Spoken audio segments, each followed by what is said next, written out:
Hello बच्चों, केम छो? जय स्वामीनारायण।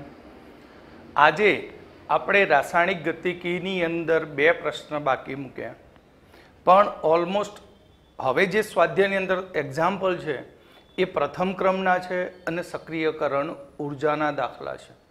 તો તમને પ્રથમ ક્રમની પ્રક્રિયાનું સૂત્ર યાદ છે કે બરાબર 2.303 ભાગ્યા T log r0 upon rt, અર્ધ આયુષ્ય સમય 0.693 બાય કે, અને સક્રિયકરણ ઉર્જાનું પણ સૂત્ર બની ગયા log k2 upon k1 બરાબર EA upon 2.303 r into 1 upon t1 minus 1 upon t2. તો હવે એ સૂત્ર આધારિત આપણે બધા દાખલા પહેલા પૂરા કરી દઈએ અને પાછળની થિયરી કે જેમાંથી એક્ઝામ્પલ નથી, બરાબર, તો એ આપણે થિયરી છેલ્લે રાખીએ બે, અને પહેલા આપણા સ્વાધ્યાયના અને જે કોયડા આપ્યા એ પૂરા કરીશું. તો સ્ટાર્ટ કરીએ આપણે લખાણ સંબંધિત પ્રશ્નની અંદર 4.5 નંબરનો કોયડો. એક પ્રથમ ક્રમની પ્રક્રિયાનો વેગ અચળાંક 1.15 ગુણ્યા 10⁻³ સેકન્ડ ઇન્વર્સ છે. આ પ્રક્રિયાના 5 ગ્રામને 3 ગ્રામ ઘટતા કેટલો સમય લાગશે? એટલે રકમની અંદર આપણને વેગ અચળાંક કે આપી દીધો. શું આપી દીધું? વેગ અચળાંક કે. તો સ્ટાર્ટિંગમાં કે 1.15 ગુણ્યા 10⁻³ સેકન્ડ ઇન્વર્સ. જો પ્રક્રિયાનો આ ઉલ્લેખ કર્યો ન હોય તો પણ આપણને ખબર પડવી જોઈએ કે પ્રક્રિયા પ્રથમ ક્રમની. આ વેગ અચળાંકના એકમો યાદ કરો. પ્રથમ ક્રમ માટે સમય ઇન્વર્સ હતો, સેકન્ડ ઇન્વર્સ એટલે પ્રથમ ક્રમ. શરૂઆતની સાંદ્રતા R0 આપણને 5 ગ્રામ આપી છે અને RT કેટલી થવી જોઈએ? તો ઘટીને RT 3 ગ્રામ થાય છે. તો સમય T શોધો.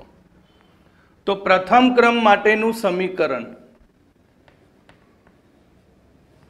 કે T બરાબર 2.303 ભાગ્યા K log R0 upon RT. હવે બધી કિંમતો મૂકી દઈએ. તો 2.303 ભાગ્યા 1.15 ગુણ્યા 10⁻³ log 5 ભાગ્યા 3 માટે હવે આનું સાદું રૂપ આપી દઈએ આપણે. હવે આપણે આનું શું કરીએ? સાદું રૂપ આપી દઈએ. તો 2.303 ભાગ્યા 1.15 માટે આન્સર આવશે આનો 2 ગુણ્યા ઉપર જતું રહે તો 10⁻³ log 5 માઇનસ log 3. તો 2.0 ગુણ્યા 10⁻³ log 5. 5 એટલે 50 નો log. અમુક log તમને યાદ હોવા જ જોઈએ. 50 એટલે દશાંશ ચિહ્ન પહેલા એક જ અંક એટલે પૂર્ણાંક 0, 6990 માઇનસ 3 નો log ના મળે પણ 30 નો મળે, પણ પૂર્ણાંક કેટલો થશે? 0, કારણ કે એક જ અંક છે અને એકમાંથી એક બાદ કરો તો 4771. ઓકે, તો હવે આનું સાદુરૂપ તમે આપી દો એટલે આપણને સમય સેકન્ડમાં મળી જાય. હવે તો બાકીનું કામ સહેલું છે તમારા માટે. બાદ બાકી કરી ગુણાકાર કરી દો. હવે આપણે 4.6 SO2Cl2 ને તેના પ્રારંભિક જથ્થામાં વિઘટન થઈને અડધો થવા માટે 30 મિનિટનો સમય લાગે છે. જો વિઘટન પ્રક્રિયા પ્રથમ ક્રમની હોય તો વેગ અચળાંક શોધો. આ તો સાવ સહેલો દાખલો. પપલું કહેવાય આને. કેમ પપલું? પહેલેથી કહ્યું છે કે જથ્થો પ્રારંભિક અડધો થાય તો અડધા થવા માટે લાગતા સમયને કહેવાય અડધા થવા માટે લાગતો સમય જેને કહેવાય T1/2 કેટલો છે 60 મિનિટ. ઓકે, પ્રક્રિયા પાછી પ્રથમ ક્રમની કહી અને કે વેગ અચળાંક શોધો. એટલે આ તો હાવ હેલું થઈ ગયું સાહેબ. આવા ક્યાં દાખલા તમે ગણાવો છો? પણ બેટા ગણાવવું પડે. પ્રથમ ક્રમ માટે વેગ અચળાંક k બરાબર 0.693/T1/2. આ સૂત્ર આપણે તારવ્યું હતું માટે 0.693/60 બરાબર. તો 0.693/60 0.01155 એટલે કે 1.155 ગુણ્યા 10⁻²² મિનિટ ઇનવર્સ. સમય શેમાં છે? મિનિટમાં, અને છેદમાં છે એટલે મિનિટ ઇનવર્સ. ઓકે, હવે આગળ આપણે સ્વાધ્યાયનો દાખલો જોઈશું 4.14. આ દાખલો આગળ બોર્ડની એક્ઝામમાં પણ પૂછાઈ ગયેલો છે. કાર્બન 14 નો રેડિયો એક્ટિવ ક્ષયન અર્ધ આયુષ્ય સમય 5730 વર્ષ. આ પણ એમસીક્યુમાં પૂછેલું છે. કાર્બન 14 નો અર્ધ આયુષ્ય સમય કેટલો છે? એમસીક્યુમાં પૂછાઈ ગયેલું છે. ફિક્સ છે 5730 વર્ષ.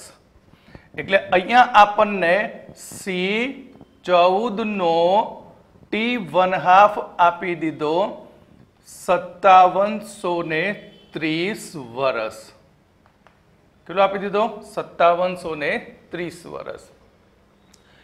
એક પુરાતાત્વિક કૃત્રિમ વસ્તુ જે જીવિત વૃક્ષમાં મળેલા કાર્બન 14 ના 80% કાસ્ટ ધરાવે છે. ભાઈ આવું શબ્દ બહુ ઓકવર્ડ છે. એક લાકડાની મૂર્તિ કે જેમાં કાર્બન 14 નું પ્રમાણ 80% છે જીવિત ઝાડની સરખામણીમાં. એટલે આ તો શું થયો? કાસ્ટની જે કૃત્રિમ વસ્તુ છે અથવા તો મૂર્તિ છે લાકડાની, એ લાકડાની મૂર્તિમાં હજી કેટલા ટકા કાર્બન 14 છે? 80%. બરાબર. હવે જો જીવિત ઝાડ હોય તો જીવિત વૃક્ષમાં કાર્બન 14 કેટલા ટકા હોય? તો જીવિત વૃક્ષમાં કાર્બન 14 R0 100% હોય ભાઈ. હવે એ કાસ્ટમાં કેટલા ટકા બાકી છે? આપણે હંમેશા શું શોધતા હતા યાદ છે? એમ કહેતા કે પ્રક્રિયામાં 40% પ્રક્રિયક વપરાઈ ગયો, તો આપણે સૂત્ર બનાવ્યું 100 - X%, એટલે બાકી વધેલો. પણ અહીંયા તો પહેલેથી બાકી વધેલો આપેલો છે. તો કાસ્ટમાં C14RT કેટલો બાકી વધેલો હોય? તો 80%. તો તમારે એ કાસ્ટનો સમય જોવાનું, લાકડું કેટલા વર્ષ જૂનું છે તે. સાવ સહેલો. દરેક રેડિયોએક્ટિવ પ્રક્રિયા પ્રથમ ક્રમની પ્રક્રિયાને અનુસરે. તો આપણને અર્ધાયુષ્ય સમય આપી દીધો. તો સૌથી પહેલું કામ આપણે વેગ અચળાંક શોધી નાખવાનો. આ કયા ક્રમની પ્રક્રિયા? પ્રથમ ક્રમની છે. તો વેગ અચળાંક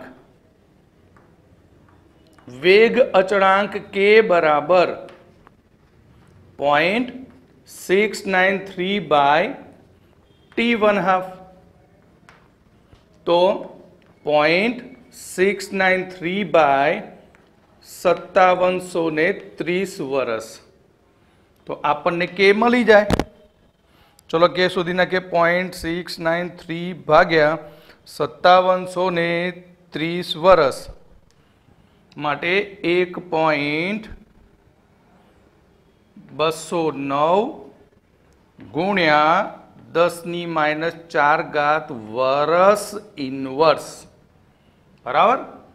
આ આપણને કે મળી ગયો. R0 RT કે મળી ગયો, સમય t મળી જાય તો આપણે લખીએ કે સમય t બરાબર 2.303 ભાગ્યા k log R0 by RT માટે 2.303 ભાગ્યા 1.209 ગુણ્યા 10⁻⁴ log ટકા 100 ભાગ્યા 80. તો હવે આનું સાદું રૂપ આપી દઈએ આપણે. 2.303 ભાગ્યા 1.209 માટે 1.904 ગુણ્યા 10⁻⁴ અને log આપણે 100 ભાગ્યા 80 કરીએ એટલે 1.25.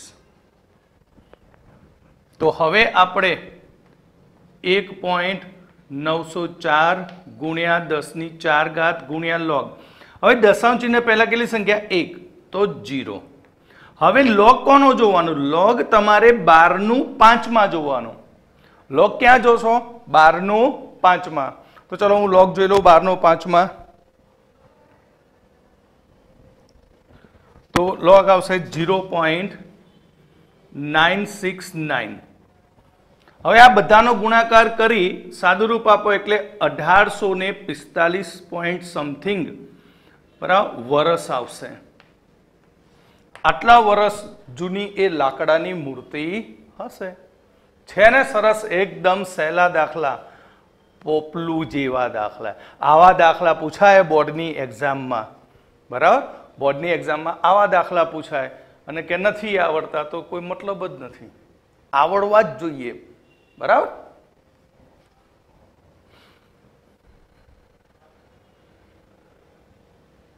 હવે આપણે સ્વાધ્યાયની અંદર 4.16 પ્રથમ ક્રમની પ્રક્રિયાનો અર્ધાયુષ્ય સમય 60 સેકન્ડ ઇનવર્સ આપ્યો છે.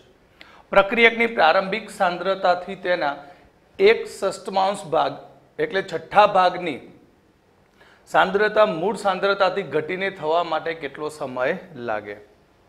છઠ્ઠા ભાગની સાંદ્રતા થાય તે માટે લાગતો સમય, શરૂઆતની સાંદ્રતા ધારો કે x મોલર અને RT x/6, છઠ્ઠો ભાગ થયો, કે આપી દીધો 60 સેકન્ડ ઇનવર્સ, તો સમય t શોધો. સૂત્રમાં સીધી કિંમત મૂકી દઈએ. t બરાબર 2.303 ભાગ્યા k log R0/RT અને k 60 સેકન્ડ ઇનવર્સ x/x/6. પહેલી વાર એવું બને કે છક્કાનો ઉપર આવ્યો ચડવાનો વારો એટલે log 6 એટલે 0.7762. ગુણાકાર કરી સાદુરૂપ આપી દો એટલે તમને મળી જશે સમય t.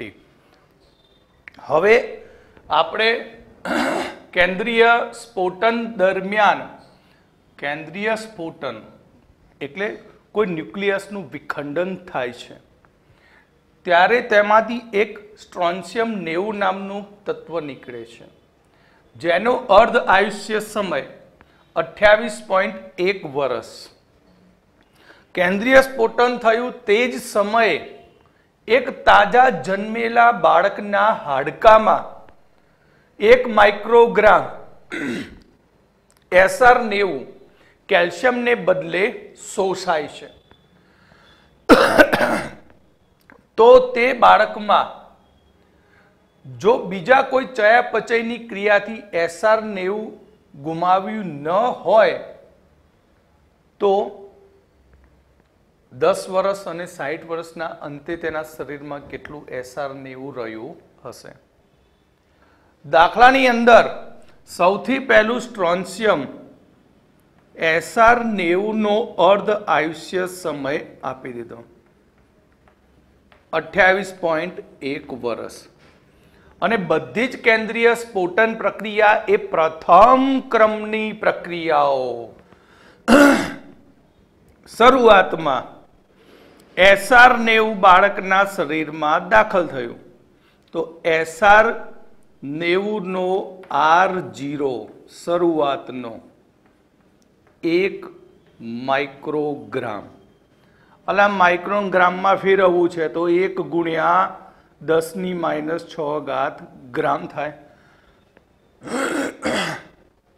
તો હવે આ દાખલાની અંદર 2 વાર ગણતરી કરવાની.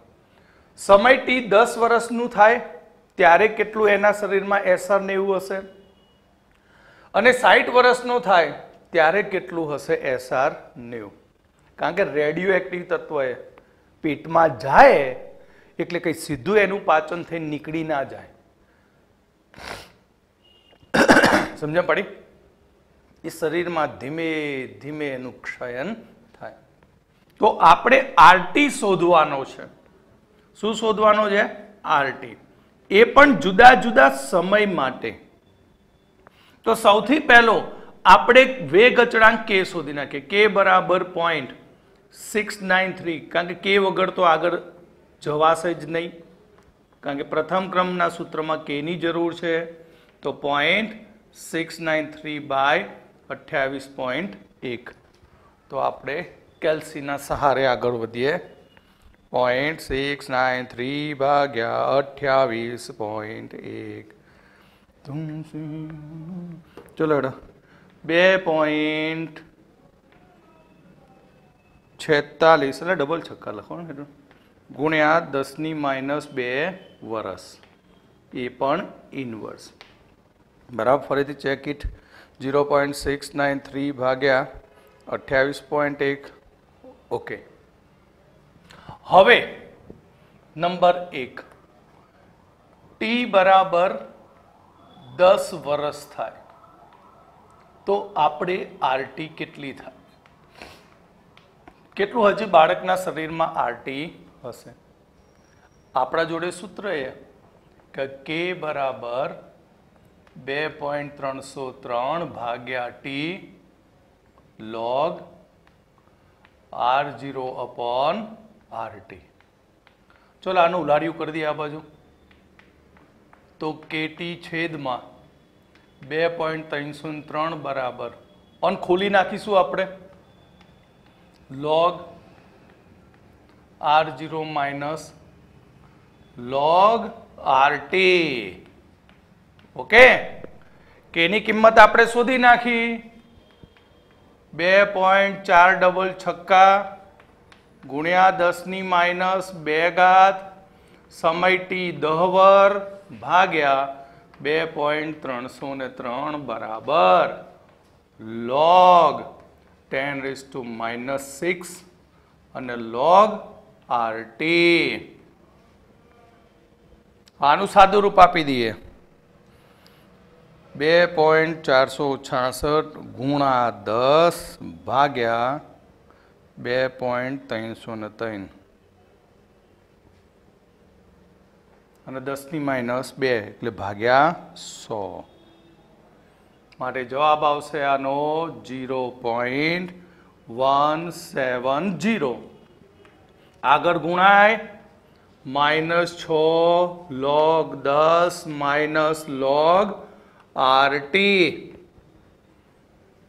માટે log 0.1070 બરાબર -6.00. ભાઈ 10 નો log 1.00 અને માઇનસ log RT. ચલો આને આ બાજુ લઈ જઈએ તો આપણે લખી શકીએ કે log RT બરાબર -6.1070. અરે રે ઉપાધિ થઈ. માઇનસ આવ્યું તો એન્ટીલોગ ડાયરેક્ટ ના જોઈ શકાય. આજે લીટી અને લીટીના માથા ઉપર બેસાડવાની માઇનસ વાળી. કેવી રીતે બેસાડશો લીટીના સામે? તો અહીંયા RT બરાબર NT log of આ -6 છે ને એનાથી નાની સંખ્યા કેટલી? 7. તો -7 7 બાર બનાવ્યું. જો આપણે એક અંક ઘટાડ્યો, બરાબર, 6 માંથી 7 બનાવ્યો, -7 બાર, 7 બાર -6 માંથી 7 બાર, તો 1.000 માંથી પાછળની સંખ્યા બાદ કરો, 0.1070. તો 0.3968 અને 0. એટલે હવે plus anti log of 0.893. Okay, સમજણ પડી? એન્ટીલોગ નેગેટિવ નો ડાયરેક્ટ ના શોધાય, એને પહેલા માથા ઉપર છત્રી મૂકવાની લીટીની. એટલે દશાંશ ચિહ્ન પહેલા જેટલી સંખ્યા હોય એના એક અંકને ઘટાડો કરો તો 6 ના 7 કર્યા. તો 6 ના 7 કરવાથી એક અંક ઘટાડ્યો એટલે એકમાંથી પાછળની કિંમત બાદ કરી દીધી. બરાબર, પછી જે આન્સર આવશે એનો આપણે એન્ટીલોગ જોવાનો. તો સૌથી પહેલું કામ, આ 7 બાર છે એ ભુડ્ડી ઉપર જવા દો, 10⁻7 અને એકમ ગ્રામ. એન્ટીલોગ જોવાનો તમારે 89 નું 0.89 નો 3 માં. શેમાં જોવાનો એન્ટીલોગ? 0.89 નો 3 માં. તો ચલો હું જોઈ લઉં 0.89 નો 3 માં કેટલો એન્ટીલોગ છે.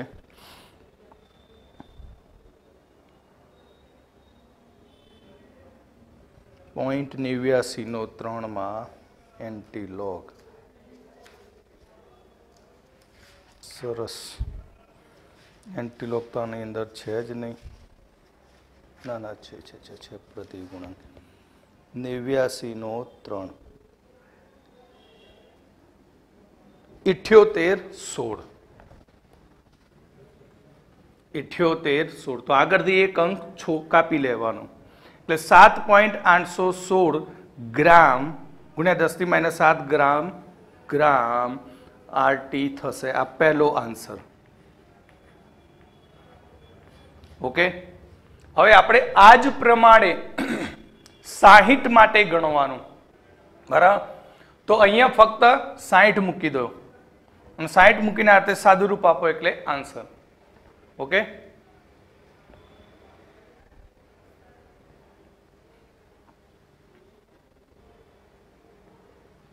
ચલો હવે અહીંયા 10 વર્ષની જગ્યાએ આપણે બુઢ્ઢો બનાવી દઈએ, 60 વર્ષનો બુઢ્ઢા થઈ ગયા. બરાબર, તો અહીંયા આપણા 10 ની જગ્યાએ શું આવશે? 60. બાકી બધું એઝ ઇટ ઇઝ એમના એમ. આ બદલાઈ જશે કિંમત ખાલી. અરે રે, ક્યાં 2.303 નો ઉડાડ્યો? 2.303. હવે આનું સાદું રૂપ આપી દઈએ, 2.466 ગુણ્યા 60 ભાગ્યા 2.303 એટલે કે 0.6424. બરાબર, 0.6424. ઓકે, તો અહીંયા શું થશે? 6.6424. તો 6.6424 માટે હવે આપણે અહીંયા એન્ટીલોગ લેવો પડશે. કેટલો આવશે? તો શીખવાડ્યું માઇનસનો એન્ટીલોગ જોવાય નહીં. તો શું કરી દઈએ? 7 બાર. તો 1.0000 માંથી 0.6424 બાદ કરી દઈએ તો કેટલા આવશે? અહીંયા 67530 માટે 0.3576 નો એન્ટીલોગ જોવાનો. ચલો 76 ની જગ્યાએ આપણે રાખો ને 8 કરી નાખીએ. અહીંયા સહેલું પડે. 35 નો 8 માં એન્ટીલોગ. તો 35 નો 8 માં એન્ટીલોગ આપણે જોઈ લઈએ.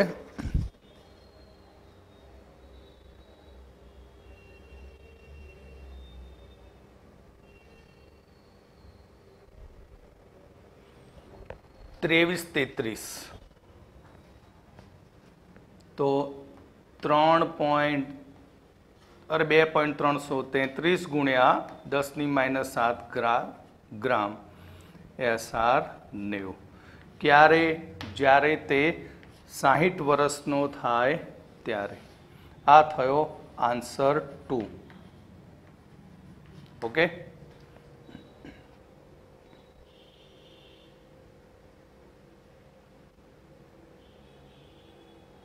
हालो भाईओ 4.18 आ तो साव सहेलो है पेलो 99 નું અર્ધાયુષ્ય ગણાય તો એના જેવો છે ભાઈ સાવ સહેલી રીતે આપીએ તમને કે પ્રથમ ક્રમની પ્રક્રિયા માટે દર્શાવો કે 99% પ્રક્રિયા પૂર્ણ થવા માટે લાગતો સમય પ્રક્રિયા 90% પૂર્ણ થવા માટે લાગતા કરતા બમણો હોય બરાબર સાવ સહેલું કેવી રીતે ગણશો તો સૌથી પહેલું તમને શીખવાડ્યું સૂત્ર યાદ છે નંબર 1 કે ટી 99% પ્રક્રિયા પૂર્ણ થાય તો 2.303 ભાગ્યા કે log શું શીખવાડ્યું તું 100/100 માઇનસ x%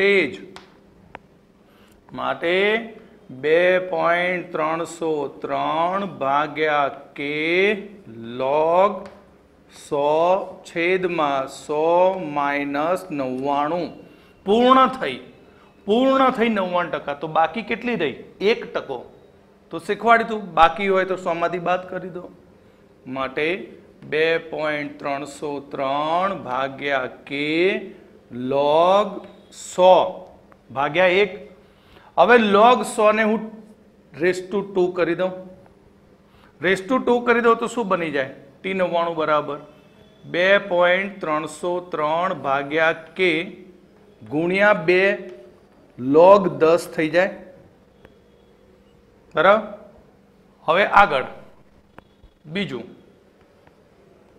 T90% પ્રક્રિયા પૂર્ણ થાય તો 2.303 ભાગ્યા કે log 100 ભાગ્યા 100 માઇનસ 90 તો 10 રહેશે તો થાય શું 2.303 ભાગ્યા કે log 10 થાય અને log 10 એટલે 1 થાય એમને એમ રાખવો તો પણ વાંધો નહીં કિંમત મૂકો તો પણ વાંધો નહીં. હવે આપણે ગુણોત્તર લેવાનું હવે T99/T90 ઇઝ ઇક્વલ ટુ ભાઈ હવે તો ખબર પડે ને આ બે સરખા ઉડી ગયા આ બે ઉડી ગયા આ બે ઉડી ગયા આ પણ ઉડી ગયા તો રહ્યું શું 2 માટે T99% બરાબર 2 T90% એટલે 99% પ્રક્રિયા પૂર્ણ થવા માટે લાગતો સમય એ 90% કરતા બમણો હોય. હવે 4.19 પ્રથમ ક્રમની પ્રક્રિયાનું 30% વિઘટન થાય આનો મતલબ પ્રક્રિયા 30% પૂર્ણ થઈ તે માટે લાગતો સમય 40 મિનિટ તો અર્ધાયુષ્ય સમય શોધો. એટલે અહીંયા આપણો શરૂઆતમાં જે પ્રક્રિયક હતો R0 કેટલા ટકા હતો 100%. બરાબર. હવે RT કેટલા ટકા પ્રક્રિયક બાકી રહ્યો તો 100 માઇનસ x% કેટલા ટકા વપરાઈ ગયો 30%. તો રહ્યો કેટલો 70%.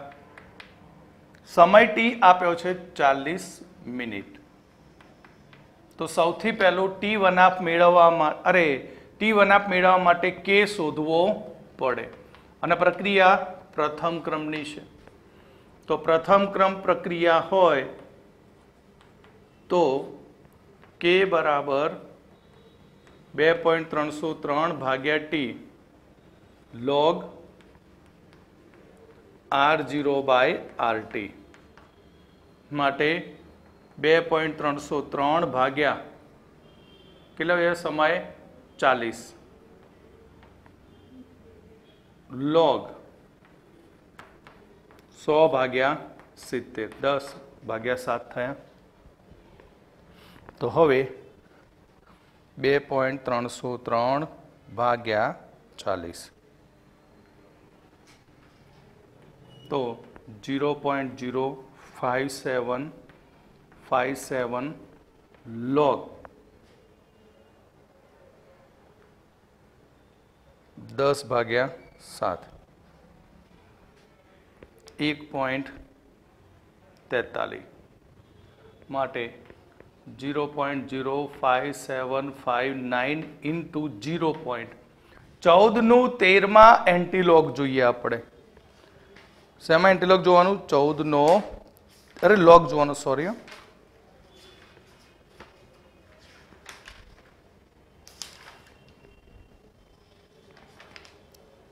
14 3 1553 માટે 1553 ગુણાકાર કરી દઈએ આનો. 0.05757 ઇન્ટુ 0.1553 માટે 8.94 ગુણ્યા 10⁻³ મિનિટ ઇનવર્સ. આ થયો કે. હવે કે છે અર્ધ આયુષ્ય સમય શોધો. તો અર્ધ આયુષ્ય સમય